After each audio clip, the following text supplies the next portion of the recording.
Hi, I'm John Stevenson, and we're going to be looking at 1 Corinthians chapter 7 in our continuing study of the Pauline Epistles. So far in 1 Corinthians, we saw chapters 1 through 6. The big issue there was one of unity or lack thereof. There had been divisions in the church, and so Paul shows them the need for unity, and then launches into a section where he's contrasting the wisdom of the world versus the cultural codes of honor and how those things relate to the gospel. And then he points out there are some necessary divisions, discipline in the church, but this is all part of bringing the church together. Even when even when you have to remove somebody from the church, it's for the health, the peace, the purity, and ultimately for the unity of the church. Now, as we come to chapters 7 through 10, there are going to be some questions that were asked of Paul. Two questions that we're going to see. First of all, questions regarding being single and being married, and then questions regarding eating meat that had been offered to idols. Chapter 7, verse 1. Now, concerning the things about which you wrote. Apparently, the Corinthians had written a letter to Paul. He had received that. And at least part of his epistle now, beginning here in chapter 7, is going to be addressing those things that had been questioned by the Corinthians. And so he launches into this section. He says, it is good for a man not to touch a woman. Now, that's not just saying, if you accidentally touch somebody's hand, that's a bad thing, but he's using that as a euphemism, as a polite way of expressing that it's good not to engage in sexual intercourse. And now he doesn't leave it at that. If we left it at that, that would have been quite an interesting turn of events. Verse 2, we have to immediately balance it out. But because of immoralities, each man is to have his own wife, and each woman is to have her own husband. So the point is that there's one husband to one wife. By the way, notice polygamy is ruled out. One husband to one wife, and also homosexuality is ruled out. I know that's not very popular today, but it is ruled out, and not just here, but in other places as well. Each husband is to have his own wife. That's man and woman. Notice one one of each to a couple. Now it's interesting that Gandhi, back in the 1900s, the a famous Hindu religious leader. There's a movie that they made about his life. Quite interesting. If you haven't seen it, I commend the movie, even though I don't agree with some of his conclusions. And in the movie, they point out that Gandhi had decided that sexual involvement, even with your wife, even with your spouse, actually detracts from your spirituality. And so he had sought to live that way. Now, Paul's going to say something very different, but what Gandhi, the attitude he took, had its similar counterpart, not in Paul, but in the ancient world. Epicurus and the Epicurean philosophers, something that the New Testament references. This is a quote from Diogenes Laertius in his Lives of the Eminent Philosophers. He says, sexual intercourse has never done a man any good, and he's lucky if it has not harmed him, nor will a wise man marry and rear a family. And what he's doing, he's trying to show the philosophy of the Epicureans as he cites that. Now, Paul's going to say something very different. By contrast, notice chapter 7, verse 3, Paul says the husband must fulfill his duty to his wife, and likewise also the wife to her husband. Notice there is a corresponding duty that each one has toward the other, and I would suggest both emotional, but also because we are physical beings, I think that also comes over into the physical, but not limited to that. But then Paul actually focuses on that physical aspect in verse 4 when he says the wife does not have authority over her own body, but the husband does. Now, again, he doesn't leave it that.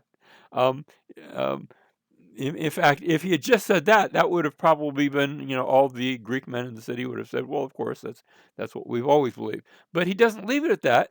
And he says, likewise, also the husband does not have authority over his own body, but the wife does. So notice, first of all, it's singular still. It's not like wife to her husband's plural or husband to his wives plural. So again, it's underscoring that. but also notice that there is an equality. There is a corresponding equality when it comes to the statement of this authority.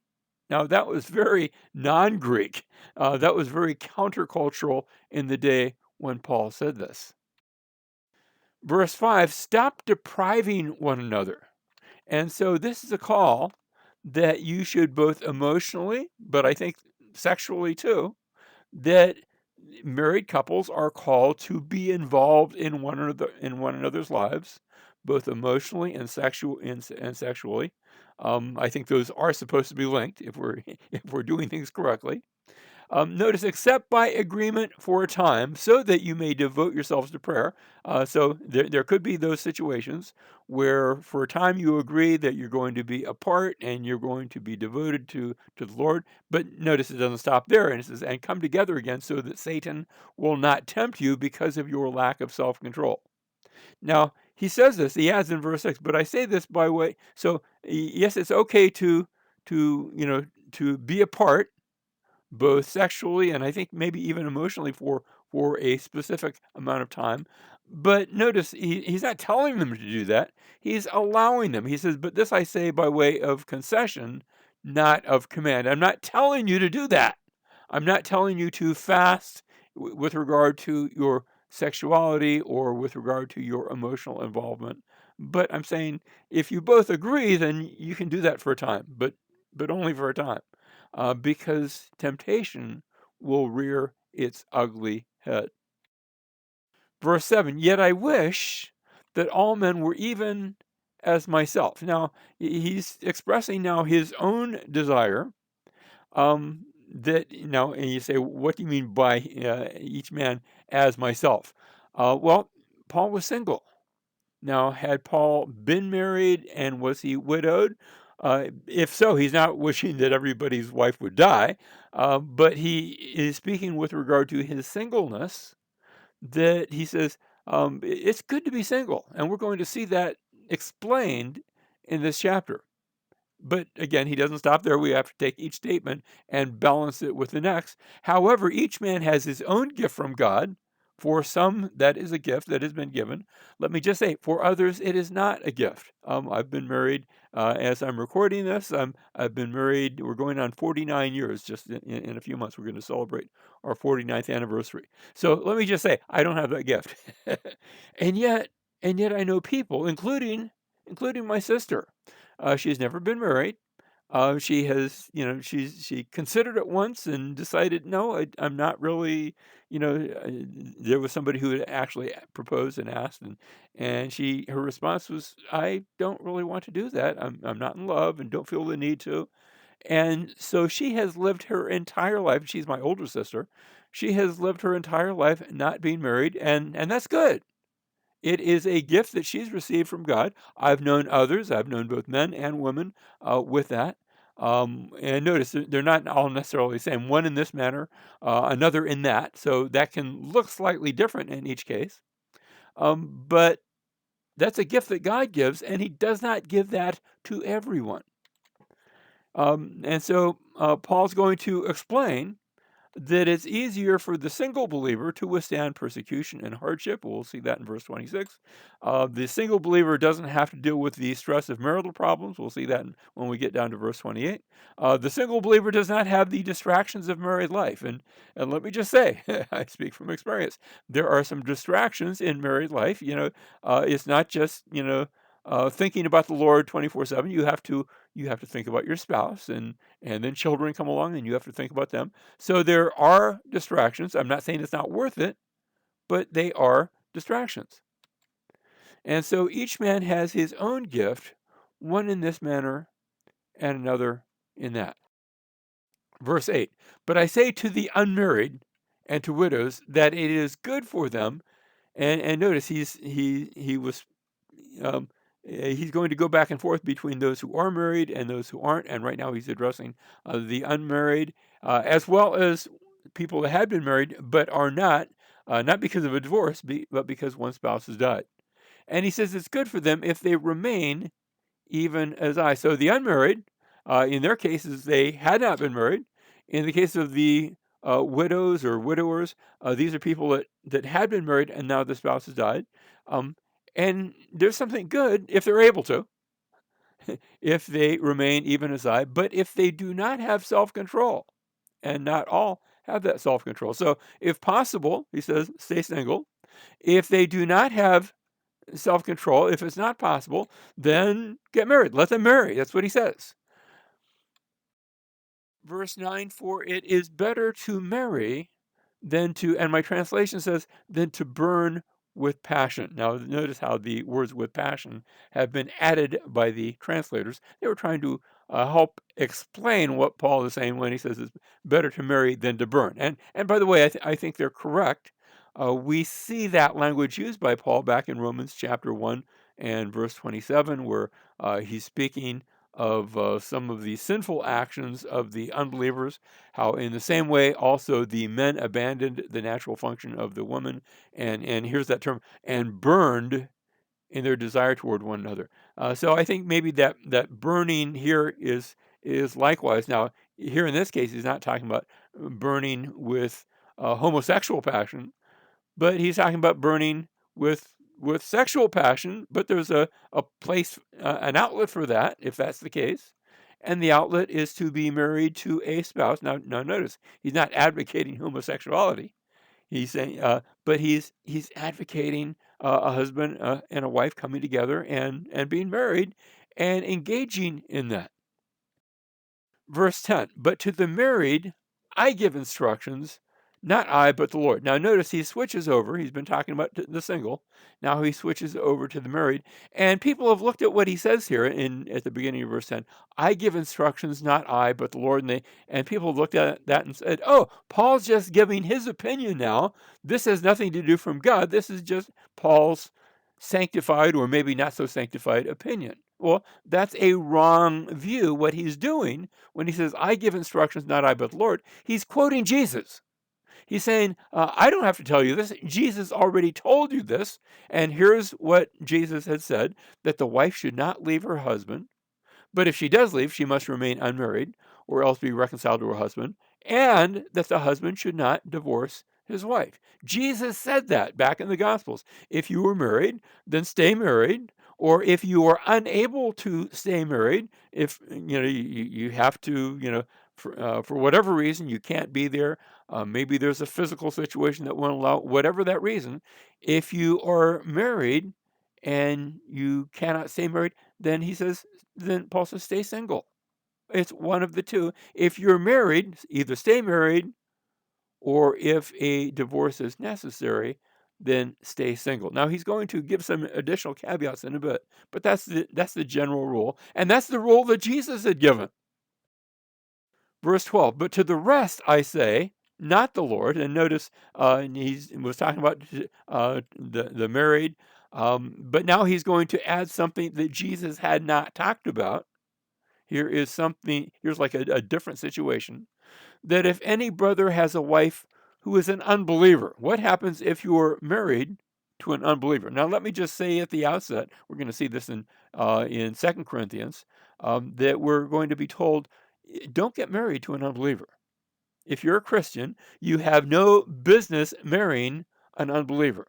But it could be the case that, I suppose it could be that you were disobedient, or that you didn't know about that injunction I just gave you, but now you do know, so you can't, that's not an excuse anymore. Or it could be that you were both unbelievers and then you heard the gospel and you became a believer and your spouse did not. Now, that happens, where sometimes you'll have two unbelievers and one hears the gospel and believes and the other one doesn't.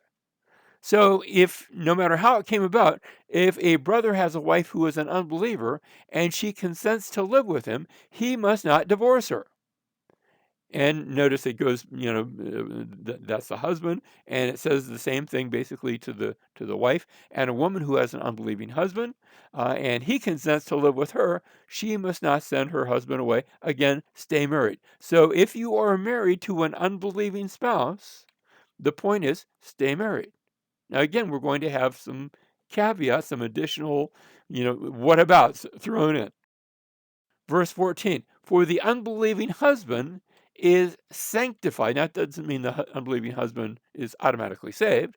You don't get saved by just being married to a believer. But if you are married to a believer, you get some special privileges. You get to see what it's like to be a Christian up close and personal. You get to watch a Christian firsthand. And not only that, there might be times where you receive special blessings from being married to that Christian. I think, for example, of Joseph back in the Old Testament, who was sold as a slave to Potiphar. And as a result of Joseph's faithfulness, Potiphar, he's an unbelieving Egyptian official, he was blessed in his household and things started to go well for him. And he began to recognize that he was getting special blessings because Joseph was there. And it might be that that unbelieving husband, as he receives special blessings, as he is sanctified through his wife, that maybe, maybe and we're going to see that as a possibility, maybe that he comes to understand that and is moved to come and believe the gospel. So he is sanctified through his wife, and the unbelieving wife likewise is sanctified through her believing husband. For otherwise your children are unclean, but now they are, notice that word holy, another way of saying that, now they are sanctified. The word sanctify and holy come from the same basic root word. It's basically the same idea.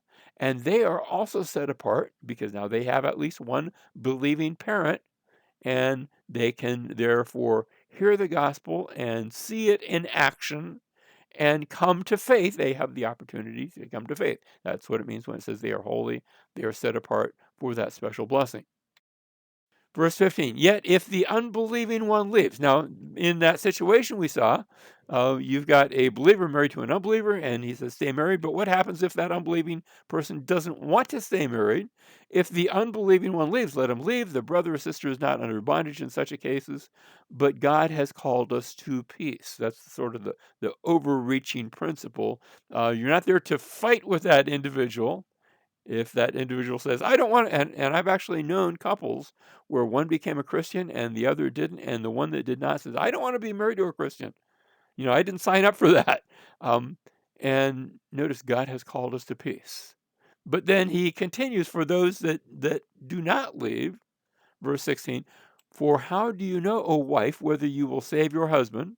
Or how do you know, O husband, whether you will save your wife? So if you're married to an unbelieving spouse who wants out, then let that spouse go. But if they do not want out, then remain, because your staying in the marriage might help to bring about their salvation. And that's a good thing. Now remember, I'm not saying get married in the first place with that in mind. Don't go marry an unbeliever saying, well, I'll save him. No. But if you do find yourself in that situation, then if possible, if that person's willing to stay, then have that person stay, because your presence might actually be an influence to bring that one to salvation. And so who knows whether you will save your husband, who knows whether you will save your wife. So we have three different cases in this marriage and divorce question. Case number one, you've got two married believers, and they are told stay married. That's pretty easy. Case numbers 2 and 3, in both of these situations, you have a believer who's married to an unbeliever. And in case number 2, the unbeliever remains. They're willing to remain. Stay married. Notice how case 1 and case 2, the result's the same. In case 3, the believer who's married to an unbeliever and the unbeliever leaves, doesn't want any part of that, then allow them to leave, and we're going to be told about that situation. So in case number 1, stay married. By the way, if you can't stay married, then stay single. In case number 2, stay married. If you can't stay married, um, stay single. In other words, if the unbeliever remains and doesn't want that divorce, and maybe you just can't handle, maybe you're the one that can't handle that, stay married. Or if you're not able to, now I'm not talking about if the other person wants out, but if you're the one who wants out, then stay single. Case number 3, notice the unbeliever leaves. That's because the unbeliever doesn't want to be, in other words, the unbeliever is the one who is initiating the divorce. Then allow them to leave. And Paul says, and you're under no further obligation. You're not in bondage in such a case, which I take it to mean that yes, remarriage is a possibility, but I would also add pastorally, go slow. Consider that initial option that Paul said it's better to remain single. And so singleness is, I think, even there, initially at least, the desired option. Now, verse 17, only as the Lord has assigned to each one as God has called each, in this manner let him walk, and so I direct in all the churches. This is the basic principle, and that principle is related to circumcision. He goes in verses 18 through 20. If you came to the Lord and you were circumcised, then okay, you're circumcised. That's not going to change. If you came to the Lord and you're not circumcised, don't feel like you have to go and get circumcised. The principle is related to slavery. If you come to the Lord and you are free, then don't go out and sell yourself into slavery. If you come to the Lord and you are a slave, then be a slave. Now he adds, if it's possible to be free, because if you're free, you can have more opportunities to serve the Lord, then take that opportunity, but don't sweat it in either case.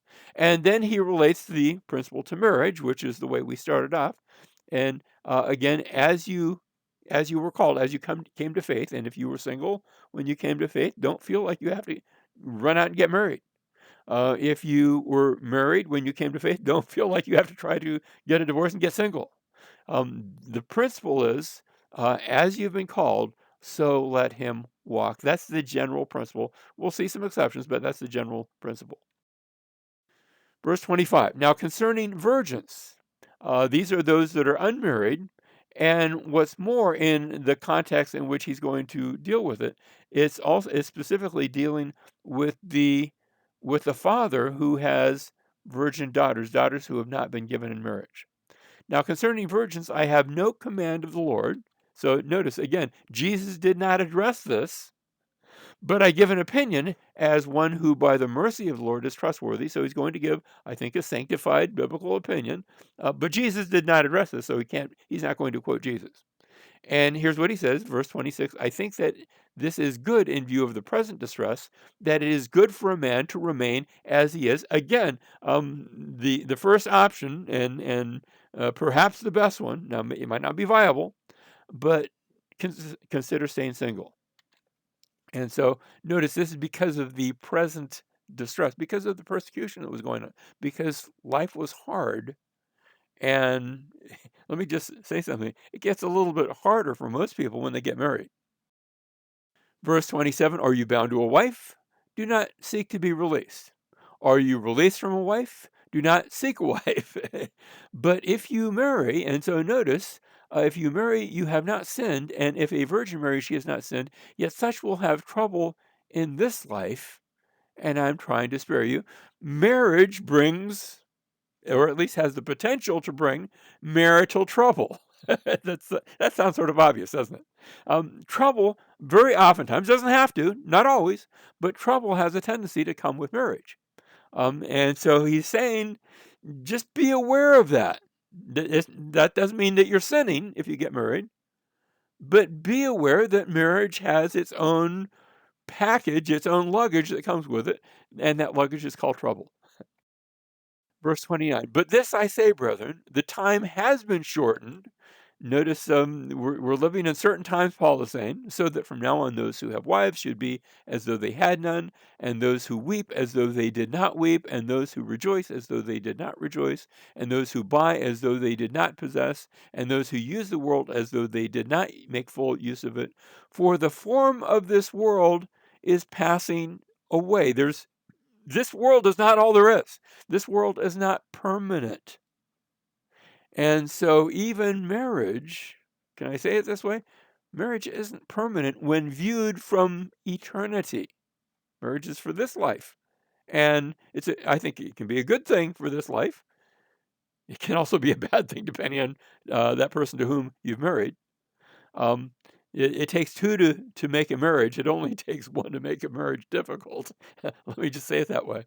Um, but when you add to that the distress of this world, and the distress of this world that is under spiritual attack, and the distress of this world in light of persecutions of God's people, then marriage can be a real difficulty. Now, Paul goes on then to say that being single is good because of the present distress. We just saw that in verses 26 and 27. Because of the trouble of this life, verse 28. Because of the temporary nature of this age, verses 29 through 31. Because this life is not all there is, but also because of divided devotion. We see this in verses 32 through 35, that when you were married, you're called to be devoted to your spouse. And when you're devoted to your spouse, you're taking some of that devotion from the Lord and giving it to your spouse. Now, I'm not saying you can't be devoted to the Lord if you're married, but that your spouse takes some attention. And that is attention that you cannot give to the Lord. And don't think you say, well, I'm going to be married and just give all my attention to the Lord and none of my attention to my spouse. Then why are you being married? Don't do that. That's unfair to your spouse. Don't do that. So because of divided devotion, being single is also good because it does not have to be permanent. I tell this to single people. I said, be single if you're single. But you always have an option. If you're single, you can always change your mind. You can always say, okay, I've been single, but now I think I'm going to get married. And that's okay. When you're single, you have the option because it does not have to be permanent. Notice being single is good because marriage is permanent. You see, once you're married, you do not have that option. Once you're married, then you're married and be married. And so being single gives you the additional option that being married does not.